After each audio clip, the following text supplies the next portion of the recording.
Bueno, como habíamos anunciado, ya está con nosotros José Ricardo Tavera. Como yo decía al principio del programa, uno de los pocos políticos serios que yo he conocido en esta actividad, en esta fauna política de este país. José Ricardo Tavera es uno. Así que buenas noches, Ricardo. ¿Cómo están las cosas? Muy bien, gracias Alexander con esas palabras que viniendo de ti son muy honrosas Sí, y no, se te agradecen. no es que te lo merece. Dime una cosa, Ricardo. eh, Como político siempre ha sido muy sincero, pero yo quisiera que en este momento me analice, me dé tu observación sobre la situación política actual del país, que estamos ya a una semana de las votaciones para elegir los alcaldes y regidores de los distintos municipios. ¿Cuál es el panorama que observa? Mira, la clase política se va a encontrar frente al fracaso de, y a la imprevisión de no haber advertido eh, que la separación por meses de las elecciones municipales, de las elecciones generales, fue un error. Mi hermano Pelegrín Castillo y yo lo advertimos en la Asamblea Nacional, éramos miembros que no era una medida prudente, que podía ser desestabilizadora del sistema en algunos sentidos y de hecho, aunque la sociedad no lo siente, está gravitando, las distorsiones que genera este sistema están gravitando en este proceso. Gravitan porque hay una falsa percepción de que lo que pasa en febrero es lo que va a pasar en mayo. Y yo no creo eso, porque yo siempre he dicho que las elecciones municipales son de interés local y no de tanto interés. Aprecio que hay una ciudadanía lejana del proceso. Tengo la intuición, y ojalá que me equivoque, de que habrá una abstención bárbara, Eso porque mismo decía yo en los comentarios. Eh, bueno, qué bueno que coincidimos y ojalá que nos equivoquemos, que nos podamos ver Principalmente nuevamente. en la juventud estoy notando esa tendencia. No, nadie está ahora mismo como pendiente de que hay elecciones. Ujú. Por suerte la Junta comenzó a hacer una campaña de que Tal día me vote pareció a mí. también. Sí, un poco tardía, pero la está haciendo, que es lo importante. Eh, y, y creo que la sociedad está como medio de espaldas al proceso. Eh, Eso de que lo de febrero, lo que pasa en febrero va a pasar en mayo, obviamente lleva a una desesperación, a una ansiedad de los actores del sistema, principalmente del gobierno, que son los que tienen los recursos de todo el mundo para gastarlo Ujú. en sus campañas y eso se está percibiendo. Eh, Hay una actividad y una inversión de recursos increíble. Yo te lo digo, en mi ciudad se nota. El candidato del gobierno, que es una buena persona, un caballero, yo Ujú. tengo respeto por él. Fuimos diputados juntos. Pero tú sientes el peso del Estado en esa Ujú. campaña. Una campaña impresionante, impresionante. Y entonces eso se está sintiendo a nivel del país. Y todo eso no porque le interesen los municipios, porque el que tenga interés por los municipios ayuda a que los municipios tengan más ingresos. Eso, el Ejecutivo siempre ha turbado esa posibilidad. Ujú. Y ellos se la han ganado en cierta medida por el tema de la corrupción y la falta de orientación. Por ejemplo, aquí los municipios han fracasado en el tema de la organización territorial y no hay ningún tipo, las regulaciones son muy relajadas y por eso tú ves que el desarrollo de nuestras ciudades son caóticas, etcétera. Ujú. Pero, Ahora y del yo entiendo, drenaje, ¿eh? el drenaje que Claro, eso se ha nunca. convertido en un serio problema. Sí, pero el drenaje, eh, para serte honesto, es una responsabilidad del Ejecutivo en nuestro país. Ujú. porque es que aquí no hay ningún ayuntamiento con capacidad financiera. Pero sí hay que mantenerlos limpios y entonces... Eso sí, eso sí. Entonces, como no le dan mantenimiento... Pero aquí en la ciudad de Santo Domingo hay un tema estructural. Uh-huh. Desde que el presidente Leonel Fernández hizo un drenaje como Dios manda para recoger una serie de aguas que se hizo aquí en la avenida Núñez de Cáceres, desde ahí para acá no se han vuelto a hacer nunca más.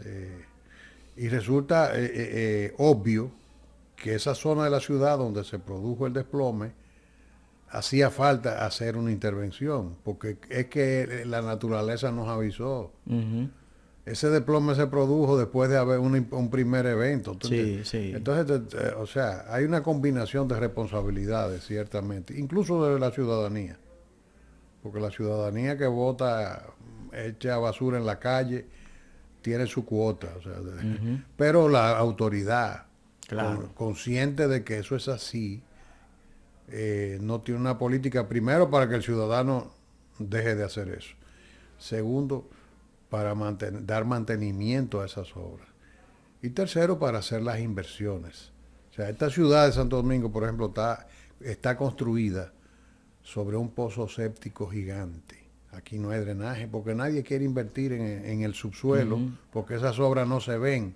Uh-huh. Entonces la gente, ningún gobierno se ocupa, y entonces ciudadanía y clase política deben asumir una cultura de que no es a lo loco que se crece en las ciudades. Cuando tú tienes, por ejemplo, un tema de densidad en el desarrollo de una ciudad, y tú tienes, por ejemplo, la situación de que tú ves que te aprueban un edificio de 10 plantas, de 15, de 20, de 30, uh-huh.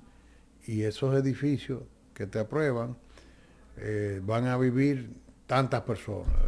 De una familia de repente hasta 32 cada familias. Apartamento tiene 4, 5, 6, uh-huh. 7 carros. Uh-huh. Cada familia de esas recibe visitas. Uh-huh. Pero también cada apartamento de esos apartamentos que están en esta área, por ejemplo, debe tener por lo menos 4 o 5 baños. Uh-huh. 6, 7 a veces. Eso uh-huh. depende del metraje. Y entonces... cuando tú tienes 30 pisos duchando solamente inodoros, sin contar más nada, entonces tú tienes una presión, entonces aquí se ocupan de construir el edificio, te hacen los accesos, pero cuando tú te vas, a mí, donde yo vivo en Santiago, por ejemplo, un lugar céntrico, bastante bien, decente, cuando yo me he dado cuenta que se producían las aguas negras salían de vez en cuando, pero es que el desagüe, o sea, la cloaca, uh-huh. es como de este tamaño, en un lugar donde hay una avenida, una pequeña, paseo, ¿verdad? Vamos a decir, porque tiene reata y todo, pero entonces tú te pones a mirar la cantidad de apartamentos que hay ahí, y entonces colapsa cada rato. Tiene la Corazán que ir a despejarlo muy a menudo porque no se previó, no se planificó. Eso es una desgracia de este país. Y el debate que hay en general, a uno que otro candidato están hablando del tema, uh-huh. que tienen capacidades técnicas, que tú podrás diferir de ellos políticamente, pero tienen experiencias y capacidades. Pero después tú te ves aquí, la campaña de aquí, por lo menos, esa misma alcaldesa, eso es unas figuras muy light. Uh-huh. Tú no estás viendo un debate de contenido, de programa, y la población está de espalda a eso. Que ella tiene pasión por la ciudad. Entonces es una gran cosa. Yo también. También, por ejemplo, tú la ciudad de Santo Domingo, que para tú poder caminar tienes que ir al Mirador o a la zona colonial. Sí. Uh-huh. Y en la zona con su problema, tú ves. No, y en estos días se reveló en el departamento, yo trabajé en el ayuntamiento del Distrito Nacional y había un departamento que le llamaban popularmente de los buzos, porque eran unos que se dedicaban a limpiar cantarillas y por eso le llamaban los buzos. Y ella eliminó ese departamento y se lo dio a una empresa de courier para que se encargue de la limpieza de los... Y por eso es que se ha estado inundando la ciudad de esa manera. Entonces, tú, sobre esa base, tú puedes tener una campaña que tú me digas, aquí hay campaña, aquí hay debate, aquí hay agenda, aquí no hay nada. Esta es la campaña más fría que yo he visto. Y entonces aquí te van a votar una figura agradable, porque la alcaldesa tiene una figura agradable, se te monta en una patineta, pero dime cuál es el contenido. ¿Qué es lo que buscamos con eso? Fuera de eso, háblame de contenido. O sea, cuando en una ciudad de ciudadanía vigilante, con una situación de ese tipo, de que te vengan y te digan que se le entregó a una compañía de courier el departamento de buzo. Entonces, y que ocurran las cosas que no te reeligen un alcalde, pero no tuviera, es más, no se hubiese presentado. Uh-huh.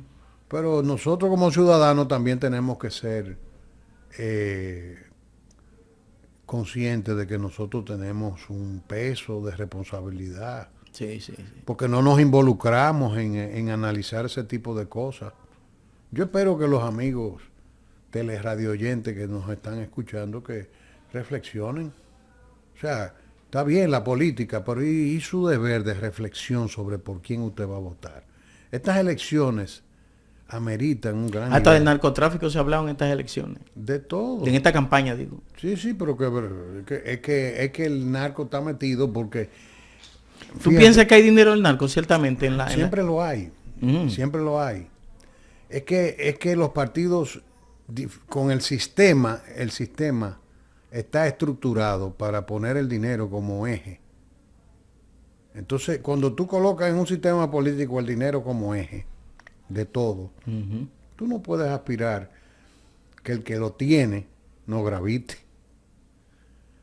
Primero, las oligarquías, que son las que determinan el poder.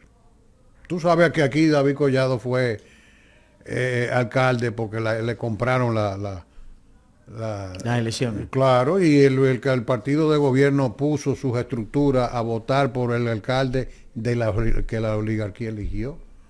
Eso todo el mundo lo sabe aquí, que se hizo un operativo multimillonario de último minuto y se resolvió el tema y lo eligieron alcalde. ¿De dónde? Todo el mundo sabe, porque y sobre todo los que somos actores políticos sabemos hasta lo que costó, eso corrió muchísimo. Entonces, te pongo ese ejemplo para que tú entiendas que el dinero de la oligarquía vale igualito que el de los narcos, y el de los narcos vale igual que la oligarquía. Y entonces se meten porque necesitan vínculos con el poder, ambos. Entonces, un sistema así tiene que hacer agua de alguna manera, porque cuando no se presta el poder a servir a las oligarquías, se presta a servirle a la delincuencia, porque son los que pagan y el que paga manda. Mira lo que pasa en Ecuador, lo que está pasando en Ecuador. Exactamente, entonces eso tiene mucho que ver, pero también tiene que ver, por ejemplo, yo siempre me quejo de nuestras clases medias. Yo cometí el error de involucrarme, porque eso me hizo a mí mucho daño en mi ejercicio profesional y en mi plan de vida. Ahora tú me ves a mí fajado trabajando, tratando de ver cómo recupero tiempo perdido en mi ejercicio profesional. Pero yo salí de esa carrera porque yo podía ser candidato a diputado, ni a senador, ni a nada, con un rifero o un traficante cayéndome atrás con un camión de dinero. Entonces, el sistema, cuando tú lo concibes de esa manera, vomita los actores que, no te voy a decir que bueno, pero por lo menos que tienen sana intención y limpieza de espíritu para servir, te vomita. Entonces, yo le he hecho mucha responsabilidad a la clase media, que es la que tiene la capacidad de discernir. Claro. Y yo diría que de jugar el papel de equilibrio, de balanza entre los intereses sociales, que se mantiene ajena. Tú ves, ahora mismo, el 18, aquí en el distrito, en Santiago, en el país entero, En La Vega. se van a tomar decisiones importantes. Ujú. Y tú lo ves en las peñas y en la que, yo no voy a votar, nada a mí que me importa, una pila de ladrones. Las clases medias son las que más sufren cuando se desbaratan los países, como se desbarató Cuba, Venezuela, Nicaragua, y tú estás viendo dónde está yendo a parar Ecuador, que por suerte parece que tiene una experiencia de rescate. Sí. Entonces, Vamos a así una no se breve... puede. También hay que cargarle un poco el dado al ejercicio de una ciudadanía responsable, que yo espero que el 18 Claro que vaya, sí. que vaya a votar reflexivamente. Esto no es de una carita bonita, de que yo tengo pasión por mi ciudad o lo que sea. No, no, háblame de agenda. ¿Qué tú vas a hacer? Compromisos. Claro. Bueno, estamos conversando con José Ricardo Tavera, un dirigente político de mucha importancia de Santiago. Nos vamos a una pausa y retornamos.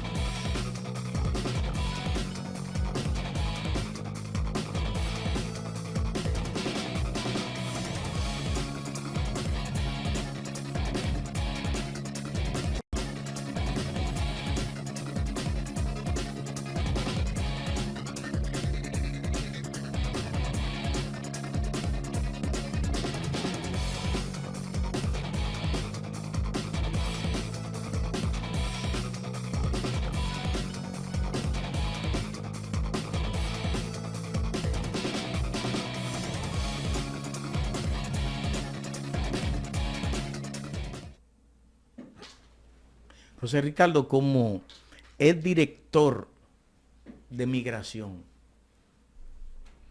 esta convulsión en que está envuelta Haití, de algún modo se va a reflejar, yo no sé cómo, pero de algún modo se va a reflejar de este lado de la isla, porque parece ser que en el corto plazo eso no tendrá una solución.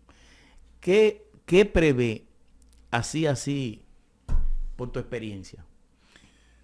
Mira, nosotros tenemos muchos años hablando y hemos hablado durante todos estos años de este tema. Y si tú recuerdas que yo siempre he dicho que la situación de Haití va de grave a más grave, a mucho más grave. De peor en peor. De peor en peor. De Guatemala para Guatemala peor, pero sin pausa. Porque tú no puedes tener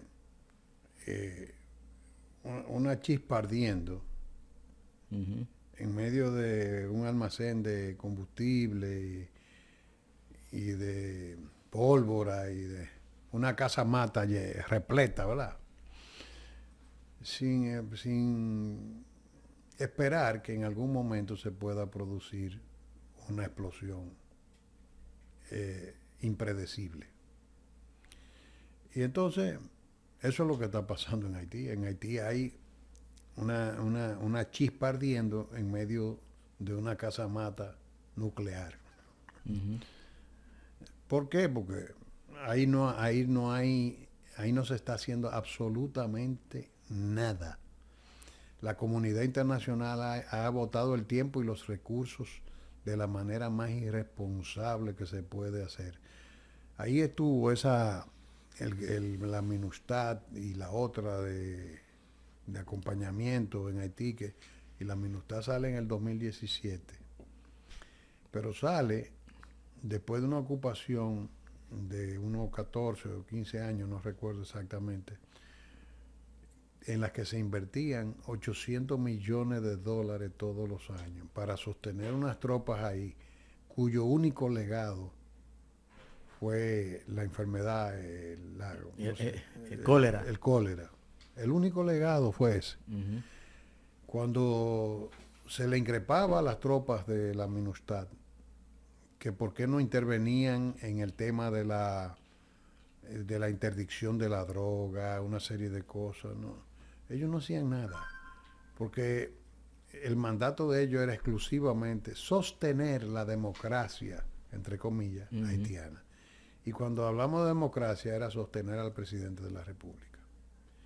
Entonces tú veías que vino Preval, pudo gobernar Tranquilo ahí. mientras ellos estuvieron ahí, se gobernó tranquilo porque ellos se propusieron simplemente sostener la presidencia. Y se suponía que la presidencia tenía que crear las condiciones para que en el día que ellos salieran, entonces ya se pudiera sostener. Se van de la manera más irresponsable que se pueden ir de ahí. Porque se van dejando una policía nacional haitiana sin las capacidades, sin los recursos humanos necesarios, ni financieros, sin ningún tipo de logística. O sea, te hacían una pose de que Canadá donó 2 tanquetas, de que esto, que el otro, que tú has visto como algunas de ellas le han cogido las bandas esas, la policía llega, pan, y hasta los uniformes. Se la quitan. Entonces, es el acto de irresponsabilidad más grave que puede haber cometido Naciones Unidas. Y los abandonaron a su suerte. Entonces, era de esperarse. Cuando el presidente Moïse es electo en medio de una crisis, porque recuerda que se anularon unas elecciones en las que él resultó ganador en una primera ocasión y que duraron 2 años en esa crisis electoral hasta que en 2017 él logró capear ese temporal y logró una elección en la que sencillamente se le remitió hasta el 21, creo que fue. Y ahí venía el tema, la crisis que había en torno a que él decía que él fue electo y que le estaban tumbando 1 año, que él vencía 1 año después. Porque en medio de la crisis duró 1 año, fue 16-17, si mal no recuerdo. Duró 1 año en esa crisis en la que se anularon unas elecciones, se puso un presidente interino para manejar el proceso, etcétera, hasta que por fin él logró transparentar su mandato. Entonces, en ese tiempo pasó 1 año y él dice, a mí no me pueden tumbar en este año, yo realmente comencé en este año. Y ahí vino la primera crisis de él, para que si constitucionalmente él podía o no podía extenderse 1 año más. La constitución haitiana no se lo permitía, pero él se quedó. Y tú viste dónde fue eso a parar. Eso fue a parar en el magnicidio. Entonces, hoy día... Hasta la mujer de él implicada en...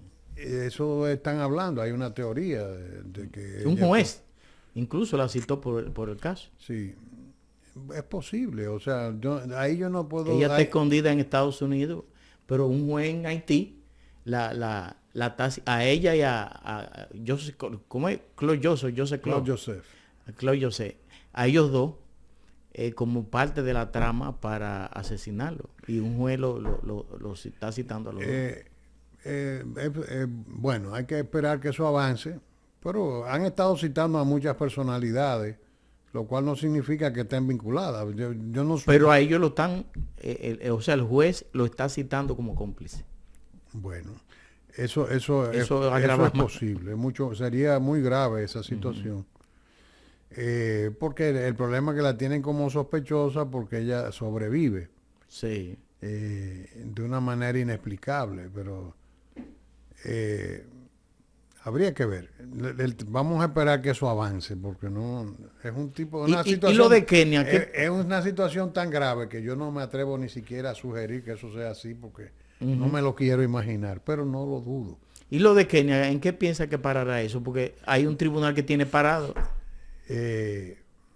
Eso es, ¿cómo te digo? Ese tema de Kenia es, tú sabes que la personalidad de un ser humano, en términos jurídicos, dice, para que tú tengas una identidad, tiene que nacer vivo y viable, ¿verdad?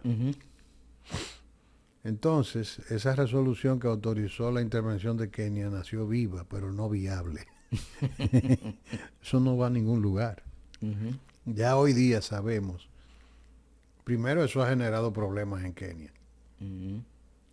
Ya hoy día Kenia se está dando cuenta, le dan un mandato donde dicen, sí, pero ustedes van, nosotros no tenemos que ver, vayan, le vamos a conseguir el dinero. Pero Kenia está Estamos pidiendo diciendo ahora, que sí, que pueden ir, pero no somos nosotros. pero Kenia está pidiendo Lavándose las ahora. manos porque ellos saben de antemano que eso va a ser un fracaso. O Y, sea, no, y lo que los kenianos van a hacer, porque los kenianos, tú sabes que no es a repartir flores que van. no, claro que no, pero fíjate que la oferta que ellos habían hecho inicialmente era de protección de edificios gubernamentales. Ujú. Ellos no se iban a meter a pelear en los barrios de Puerto Príncipe. Ellos lo Pero aclararon. ahora están pidiendo que lo hagan observadores del Consejo de las Naciones Unidas para ellos tener una voz ahí y explicar las cosas que van a suceder. Es que O sea, ellos están previendo lo que va a pasar ahí. Es que la resolución es otro lavado de manos. Ujú. La resolución es, en pocas palabras, para resumírselo a los amigos, vayan, le vamos a ayudar, le vamos a pagar un dinero. Ahora, esos son ustedes, nosotros no tenemos que ver con eso. Pero Estados Unidos mandó Eso es lo que dice esa resolución. O sea, no es un mandato. Lo está autorizando Naciones Unidas, no lo bloquea el Consejo de Seguridad. Están diciendo que se involucren países ayudando para dar el dinero que los kenianos necesitan para operar. Pero le están diciendo, pero no somos nosotros. Ustedes van a ir por su cuenta y riesgo. O sea, cualquier cosa es responsabilidad de Kenia. Ujú. Eso es lo que esa resolución dice. Ese es un acto de irresponsabilidad mayúscula. Entonces los kenianos, que parece estaban dispuestos a servir de tontos útiles, parece que hay una reacción allá. No, es que hay unos chelitos violentos de por medio. También eso juega su papel. Entonces, parece que hay una resistencia. Se le ha convertido el tema en un Problema político. problema político interno. Entonces, ese proyecto no es viable, no va a ocurrir. Al menos en este momento, en las condiciones que fue planteado, no va a ocurrir. José Ricardo, hay... Y perdón, para cerrar bien la pregunta, no, en el tema de Haití, preparémonos para un escenario cada vez peor. Porque mientras Haití no sea... Más peor de lo que está. Sí. Oye, mientras en Haití no haya una transformación del sistema político, porque ellos tienen, tú sabes cómo es la constitución haitiana, ellos están en un gobierno similar al gobierno francés, con un presidente, Sí. un primer ministro que tiene poderes de gobierno también.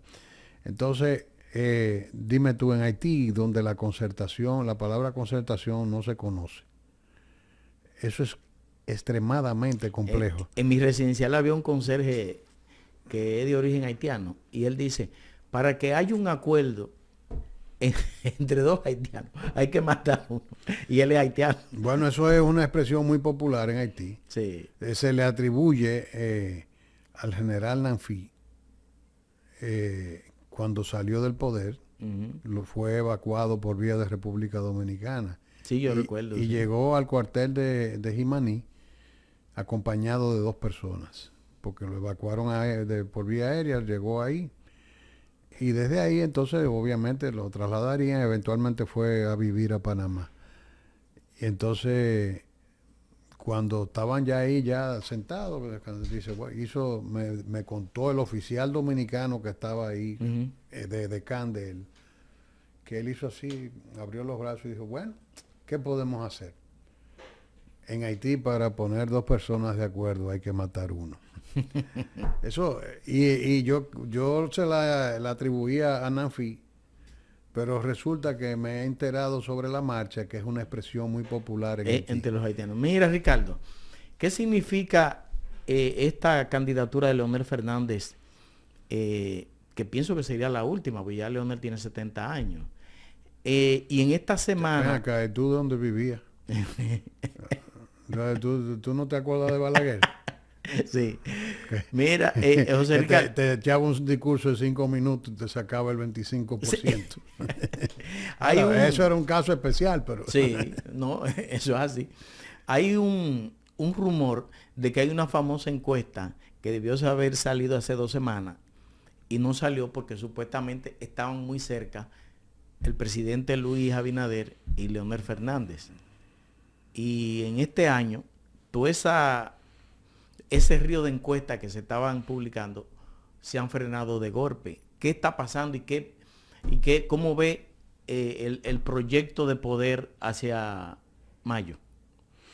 Bueno, aquí hay muchos sectores esperanzados de que febrero, y los actores políticos lo han asumido de ese modo y es normal. Uh-huh. En febrero se va a saber lo que va a pasar en mayo. Yo digo que no. Uh-huh.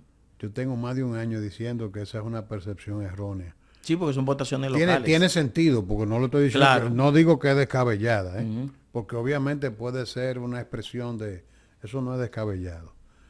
Pero lo que trabajamos en la política y conocemos cómo operan las cosas, los intereses locales a veces funcionan de una manera que no necesariamente te involucran en el interés general. Yo creo que obviamente por la vulnerabilidad del voto local y la facilidad de su manipulación a través de recursos, no tengo la menor duda de que probablemente quizá el PRM saque más más síndicos Uh-huh. que los demás partidos. No creo que va a ser como ellos están esperando, que se van a quedar con el país entero. Uh-huh. Probablemente van a tener problemas y parece que tienen problemas en las principales demarcaciones de mayor peso electoral. Sí. Tienen muchos problemas, parece. No es mentira que el presidente tuviese reuniones de emergencia, eso es un hecho que trascendió públicamente. Y tú te das cuenta de que hay problemas graves, porque cuando el presidente hizo su reunión con los candidatos a síndico, hicieron una reunión con el tema de las elecciones municipales, que el alcalde de La Vega habló como vocero del sector municipal, de ese sector en el PRM, y advirtió, hizo una amenaza, que había que votar con lealtad. Hay problemas muy severos. No, y Paliza tuvo que ir a visitar a Manuel Jiménez. Sí, que no creo que Manuel es malo bañar. Muy honesto, íntegro, y hasta hecho, el trabajo de Manuel se va a comenzar a apreciar después que él salga. Pero de todas maneras, donde yo te digo es que yo veo un panorama no de primera vuelta. Uh-huh. No veo un panorama de primera vuelta. Y te digo que nunca he visto un proceso más viciado con el tema de la manipulación de las encuestas. Yo no creo en ninguna. José Ricardo, muchas gracias. Hemos tenido una interesante conversación con José Ricardo Tavera, que fue diputado, fue director de Migración, es un político activo de Santiago. Con ustedes será hasta el próximo martes a las 7 de la noche por Teleradio América. Hasta entonces.